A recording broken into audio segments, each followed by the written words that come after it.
কোরবানির চামড়া সংরক্ষণের যে লবণ ব্যবহৃত হয় তার দাম এবছর বেশ বেড়েছে। ব্যবসায়ীরা বলছেন দাম বৃদ্ধির কারণে প্রভাব পড়বে সংরক্ষণ পরবর্তী বিক্রিতে। রৌনক মাহমুদ সৌরভের রিপোর্ট। 2 যুগেরও বেশি সময় ধরে লালবাগের পোস্তায় কাঁচা চামড়ার ব্যবসা করেন মোহাম্মদ শরীফ। কোরবানি ঘিরে চামড়ার ব্যবসা যেমনই হোক না কেন, লবণ আর রাসায়নিক নিয়ে প্রায় নির্ভয়ে থাকতেন। তবে এবার পাল্টে গেল চিত্র। যুদ্ধের দোহাই দিয়ে বেড়েছে রাসায়নিকের দাম, আর আবহাওয়ার দোহাই দিয়ে দেশেই উৎপাদিত লবণের বাজারও তুঙ্গে। ফলে এবারের ব্যবসা নিয়ে বিপাকে ব্যবসায়ীরা। RICL TMX, যুগের পর যুগ স্থাপনা থাকে মজবুত।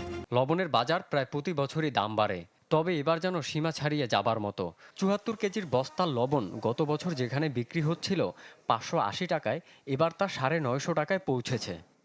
লবণটা যে আপডাউন করে এটা তো চামড়ার উপরেই পড়বে, কারণ চামড়ার উপরে গিয়ে এটা পর্তা ফালায়, চামড়ার উপরে দিয়ে এইগুলো সব কিছু চামড়ার উপরে পড়ে, কারণ এছাড়া তার কোনো উপায় নাই। গরমের কারণে অনেক নষ্ট হয়। পর্যাপ্ত পরিমাণ তাড়াতাড়ি লবণ দিতে পারলে, আর এগুলো যদি কসাইরা বা যারা গরু আনে তারা যদি দেখাশোনা করতে পারে, তাহলে চামড়া কিছুটা সাশ্রয়ী হয়। বেড়েছে আবহাওয়ার কারণে চামড়া নষ্ট হওয়ার পরিস্থিতিও।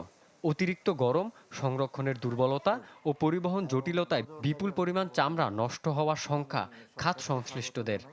কোনো অবস্থাতে অসাধু ব্যবসায়ী যেমন কৃত্রিম সংকট সৃষ্টি না করতে পারে, এবং চামড়ার যারা ব্যবসায়ী আছে, চামড়া সংশ্লিষ্ট যারা আছে, লক্ষ লক্ষ লোক জড়িত, তারা যেন স্মুথলি লবণ কিনে আপনাকে এই চামড়াটাকে প্রিজার্ভ করে সুন্দরভাবে তারা ওয়্যার হাউসে রাখতে পারে, এবং এটা কন্টিনিউয়াসলি যে প্রসেস আছে বিক্রির, সেটা যেমন কন্টিনিউ করতে পারে, এটাই প্রত্যাশা আমাদের।